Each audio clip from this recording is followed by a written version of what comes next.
On Global TV News Prime, Nigeria launches digitalization of public schools initiative. And in business, domestic debt service hits 1.7 trillion naira in second quarter of 2025. And on the foreign scene, Madagascar soldiers join protests as unrest deepens. And in sports, Super Eagles Benin Cheetahs arrive Uyo ahead of World Cup decider. Hello and welcome to all our viewers in Nigeria and around the world to News Prime on Global Television, coming to you live from the nation's capital, Abuja. I am Shehu Said. A quick reminder that Global Television is on DSTV channel 365 and StarTimes channel 276. Now the news. The Federal Ministry of Education has launched the Digitalization of Public Schools initiative and distributed interactive smart boards to public schools nationwide, signaling a major leap toward modern learning. Speaking at the flag-off held at Queen's College, Lagos, Minister of Education Dr. Maruf Alausa said the shift from chalkboards to smart boards marks Nigeria's readiness to embrace dynamic, technology-driven classrooms that ensure quality education for every child. He added that the initiative, supported by data and ICT-driven federal programs, will strengthen digital infrastructure, teacher training, and broadband access across all states. To legislative matters, Chairman of the House of Representatives Committee on Foreign Affairs, Wole Oke, has dismissed claims that his meeting with the Israeli ambassador to Nigeria, Michael Freeman, signified support for Israel against Palestine. Oke said his stance remains fully aligned with Nigeria's long-standing support for a two-state solution to the Israel-Palestine conflict, describing recent reports and social media commentary in Nigeria as deliberate attempts to misrepresent his official engagements. In a statement by his senior legislative aide, Tunji Iyonda, the lawmaker representing Obokun Oreade Federal Constituency of Osun State reaffirmed his commitment to Nigeria's foreign policy principles and the pursuit of peaceful coexistence between Israel and Palestine. Meanwhile, the House of Representatives has joined the global community to commemorate the International Day of the Girl Child, reaffirming Nigeria's commitment to empowering girls as agents of change. Marking the 2025 theme, The Girl I Am, The Change I Lead, Girls on the Front Lines of Crisis, lawmakers urged the federal government to prioritize education and skills development for girls, particularly those affected by conflict and emergencies. Anita Patrick reports. Coming under a motion of urgent public importance by Kafilat Ogbara, APC Lagos State, lawmakers emphasized that empowering girls is not only vital to their own future, but the peace, progress, and sustainable development of the nation. The House therefore called on security agencies to strengthen protection mechanism against violence and exploitation, while mandating the Ministry of Women Affairs to create safe spaces and provide mental health support for girls.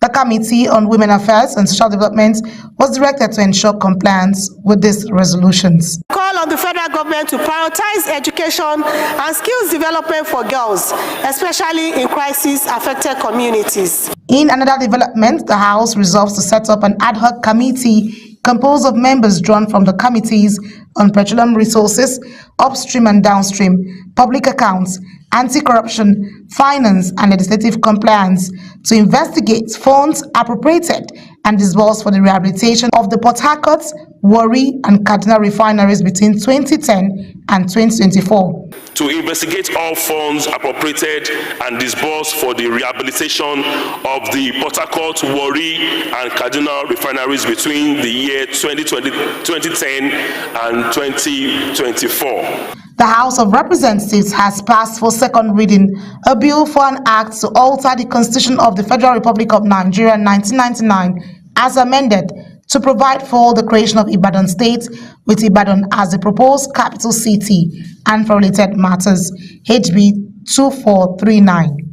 The motion was moved on the floor of the House by the member representing Ibadan Northeast, Ibadan Southeast Federal Constituency, Oyo State, Adigun Adekunle. In Ibadan alone today, Mr. Speaker, we have about 6 million plus living in Ibadan. To Tuesday, 14th October, after considering 4 bills for third reading. Aniete Patrick, reporting for Global TV. The Federal Ministry of Health says Nigeria is making steady progress in tackling mental health disorders despite the global surge in cases affecting more than 1 billion people worldwide. The Coordinating Minister of Health and Social Development, Professor Muhammad Ali Pate, stated this during a press briefing in Abuja to mark this year's World Mental Health Day. Zarau Nasir has the details. World Mental Health Day, commemorated every 10th of October, focuses on promoting global awareness, education, and advocacy against the stigma surrounding mental health challenges, represented by the Director of Human Resources in the Ministry, Tashoma Feta. The Coordinating Minister of Health and Social Development emphasized that mental health is a fundamental human right. She urged healthcare professionals and civil society groups to continue raising awareness and offering social support to those affected. Let us pledge to build a society where mental health is prioritized, stigma is eliminated, and care is accessible. The Coordinator for Mental Health in the Ministry, Dr. Ojo Tunde, said the government is intensifying awareness campaigns, especially among young people, to discourage substance abuse, one of the leading causes of mental health disorders. But one of the biggest problems about mental health is stigma and discrimination that is attached to it. The event brought about international partners, mental health advocates, and representatives of the Permanent Secretary of the Ministry, all reaffirming their commitment to improving mental health services across Nigeria. Zarau Nasir, reporting for Global TV News. Meanwhile, the Federal Ministry of Health and Social Welfare has intensified efforts to combat child malnutrition in Nigeria in collaboration with United Nations Children Education Fund and Evidence Action. The Director and Head of the Nutrition Department, Ladidi Ayegbusi, explained that the ministry has commenced the first batch of national training for trainers on the small quantity lipid-based nutrient supplement aimed at improving child nutrition and reducing mortality rates among children under 5. Again, health correspondent Zarau Nasir has the details.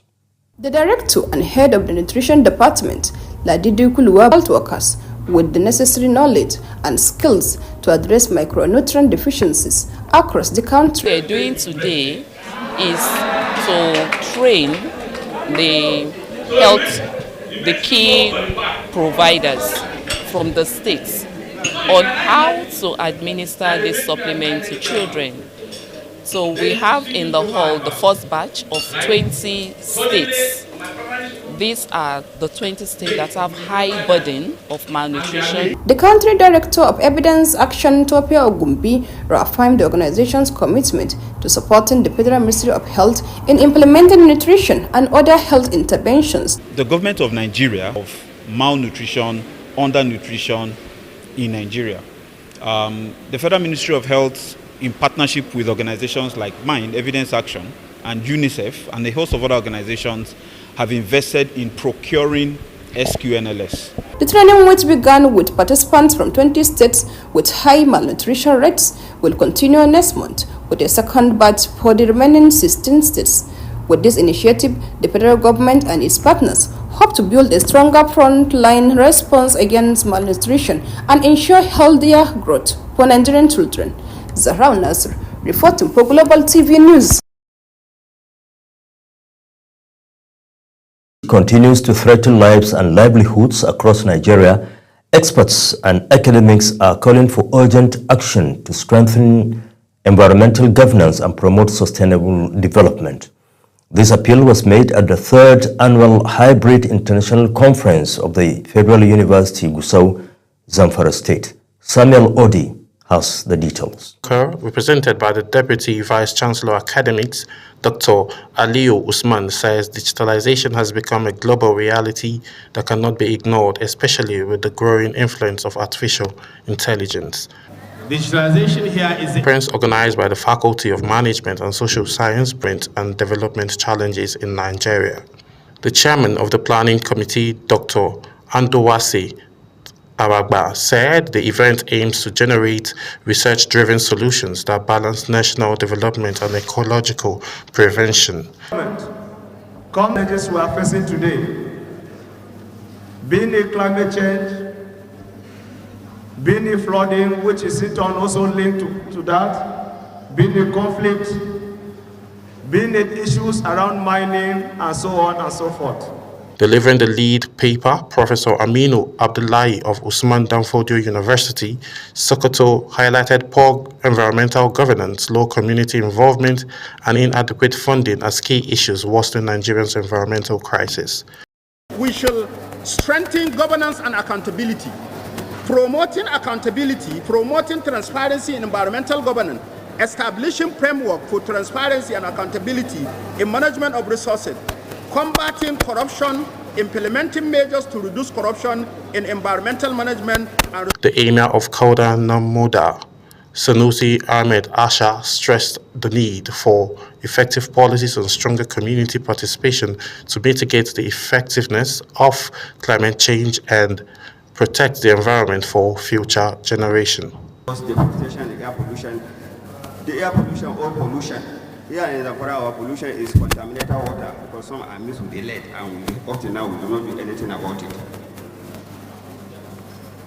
Participants resolved to promote sustainable digital practice, enhance environmental research, and advocate for stronger policy framework to protect Nigerians' ecosystem. Samuel Odi for Global Television News.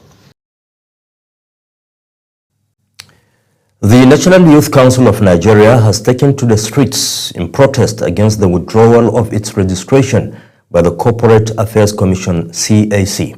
The council's leadership describes the move as unlawful, politically motivated, and a direct attack on Nigerian youths. Sadia Yakubu reports.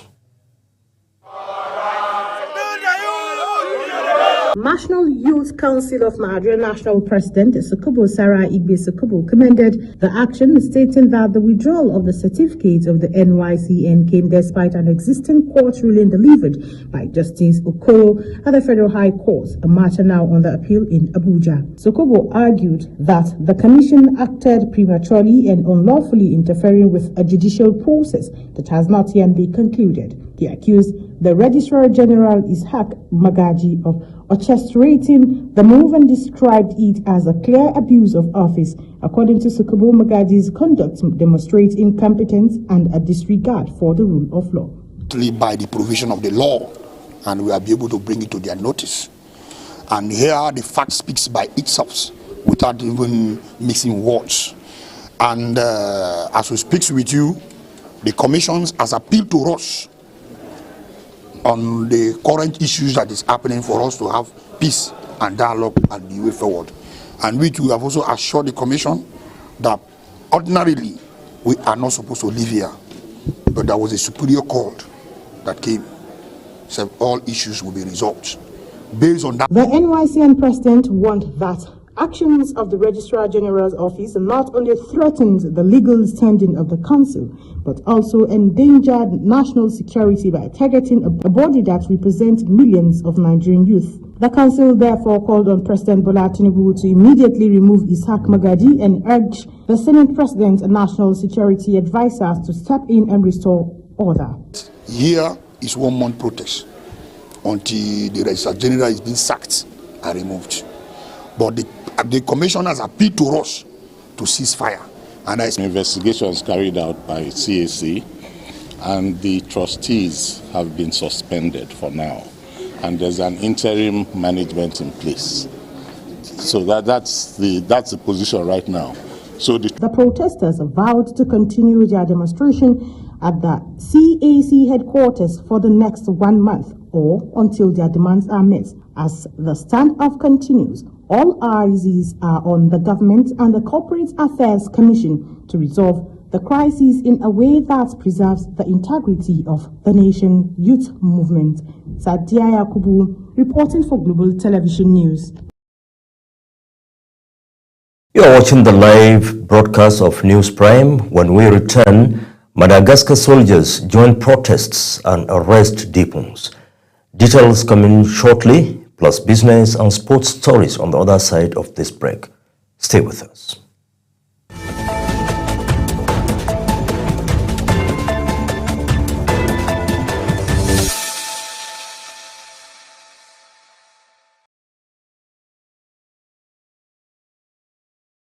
We go to business news. Nigeria's Debt Management Office says the country spent over 1.7 trillion naira on domestic debt service between April and June 2025, reflecting sustained pressure from interest and principal repayments.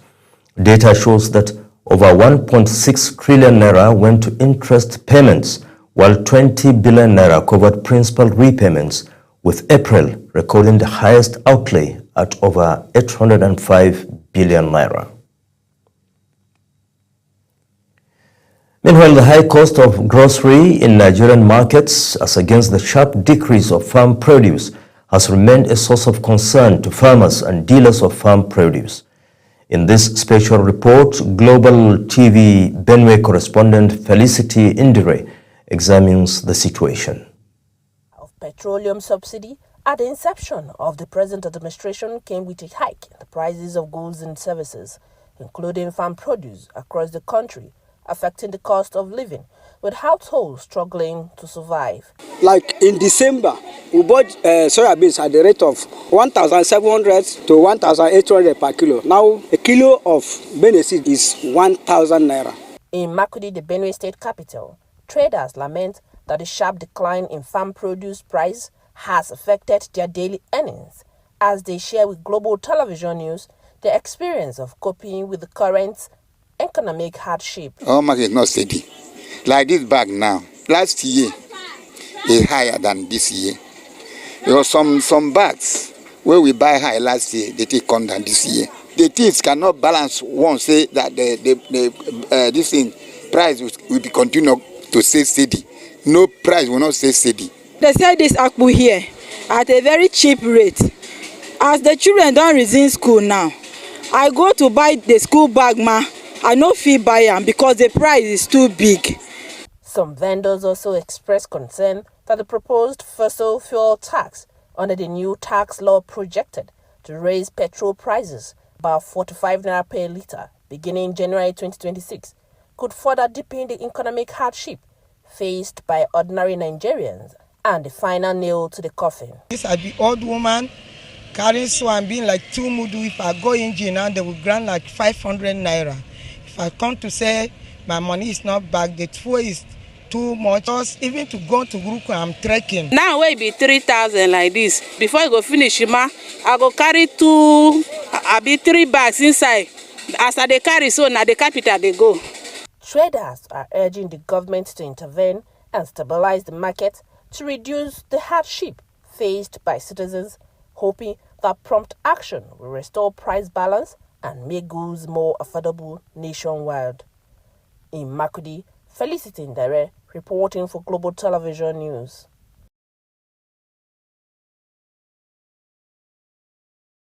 Still talking about the economy, tricycle is one of the fastest and easiest means of transportation in Kano, known to be operated only by men riders.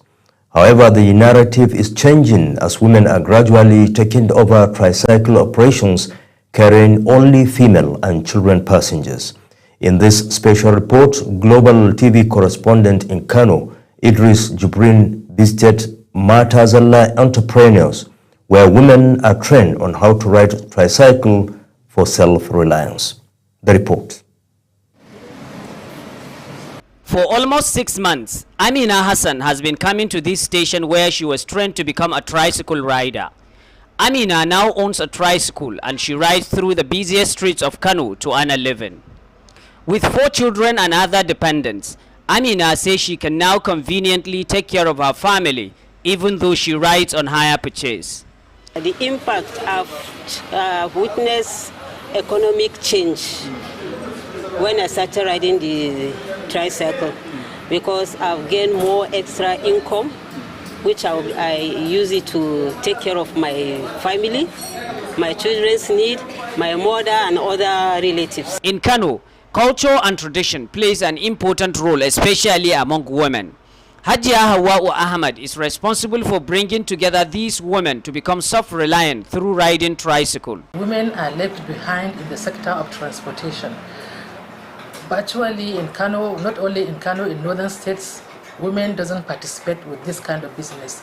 So I see no reason why we should not be involved in this kind of businesses. So I decided to call upon women to come out. Those that are interested in riding, they should come so that we will make access to them to acquire their keke napep for them to do as a business.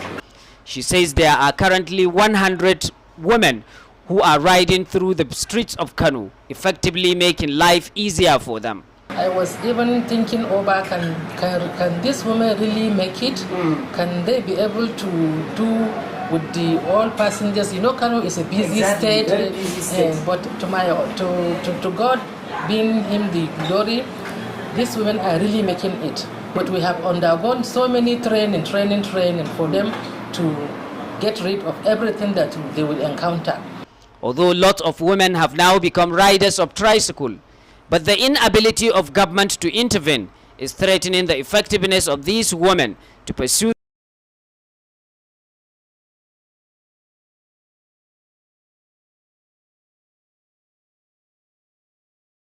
their dreams to the logical conclusions.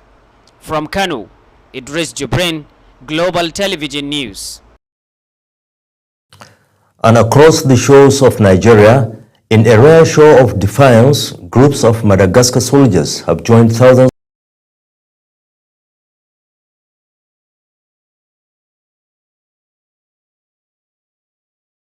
of protesters in the capital, Antananarivo, declaring they will refuse any orders to shoot at civilians as demonstrations against President Andry Rajoelina's government intensify. The youth-led movement, sparked by anger over worsening power and water shortages, has grown into a nationwide demand for reform, with soldiers waving national